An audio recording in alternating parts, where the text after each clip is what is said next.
The High Ninja Sword has gained a lot of attention since its debut in Update 2.0, and there are already plenty of videos on YouTube featuring this weapon. But is the High Ninja Sword actually any good? Did everyone overhype this weapon? Well, in this video we'll find out, so let's start by taking a look at this weapon's stats.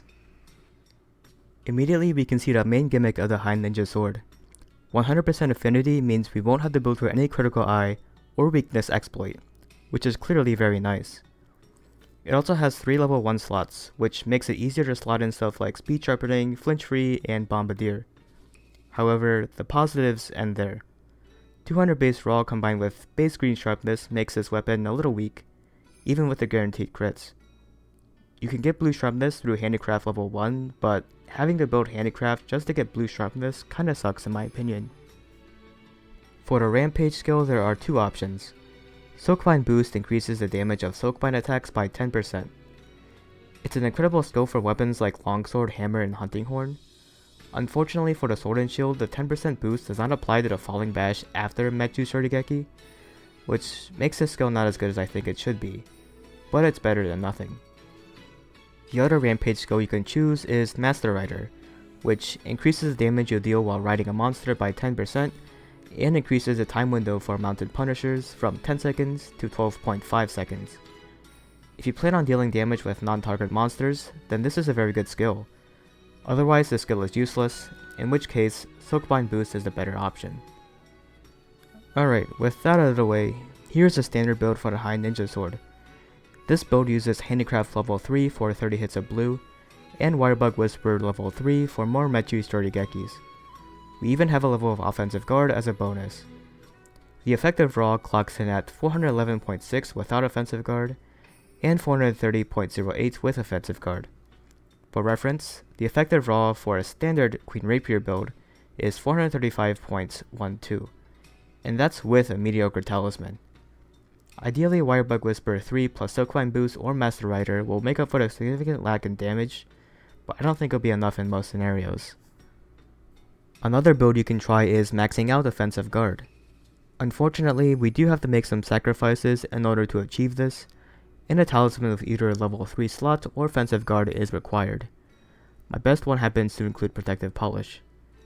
The effective raw for this build is 403.2 without offensive guard, and 456.96 with offensive guard. 456.96 EFR is quite powerful, but you need to be good at activating offensive guard consistently in order to make full use of it, which isn't easy to do most of the time. So if you don't enjoy offensive guard, then I can't really recommend this build. Overall, I think the High Ninja Sword isn't that great for standard all-purpose builds. The fact that you have to utilize Master Mounter or Soakbind boost just to make up for the lack of damage just doesn't seem very comfortable to me. You're better off just using Queen Rapier. Or if you really enjoy the design of this weapon, then you can choose the Rampage Sword and layer that instead. Which, by the way, I do have a guide on the Rampage Sword, so go check it out if you haven't already. Now the High Ninja Sword isn't completely useless. 240 hits of green and 100% affinity probably makes this the best weapon for a Bludgeoner Mind's Eye build. But before I show you the build, let's talk about Bludgeoner and Mind's Eye. Bludgeoner level 3 grants us a 10% attack buff when we have green sharpness or lower, and since green would be our primary sharpness, we obviously want this skill. Mind's Eye isn't as straightforward though. Mind's Eye level 3 grants us a 30% damage boost, but only when white damage numbers are displayed. Typically white damage numbers appear when you hit hard parts of a monster, but there is a specific formula, depending on your weapon's sharpness, that determines which color will be displayed. Here are the sharpness modifiers for each sharpness level. Let the variable S represent your weapon's current sharpness modifier. So for example, if our weapon has blue sharpness, then S would equal 1.2. If we have white sharpness, S is equal to 1.32, and so on. And let H represent a monster's hit zone value. So if H is strictly less than 45 divided by S, then a white damage number will be displayed when we strike that part. This means that when we have green sharpness, i.e. S is equal to 1.05, white numbers will display when we strike a hit zone that's less than 42.86. So ideally, to utilize Bludgeoner plus Mind's Eye most effectively, We want hit zones as close to 42 as possible, but not over 42.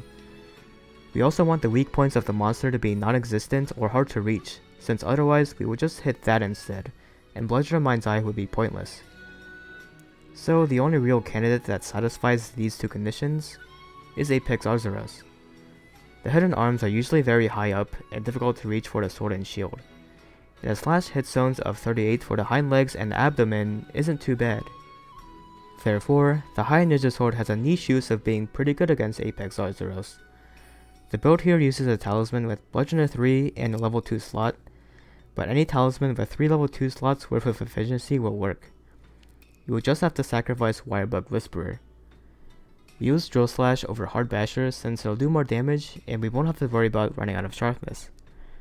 The build has a dismal effective raw of 392.45, but it doesn't really matter too much as long as you're constantly hitting Apex Arzuros. It's definitely a very comfortable and effective way to fight this monster if you plan on using Sword and Shield. So in conclusion, the High Ninja Sword is really just an anti-Apex Arzuros weapon. There are better options out there if you want an all-purpose Sword and Shield. Ultimately though, you can use any weapon you want and still have great success, but I believe that the High Ninja Sword is a little overrated. That is all I have for you on this guide. Thank you very much for watching. Let me know in the comments if you have any questions, leave a like if you enjoyed this video, subscribe if you want to see more like this, and until next time.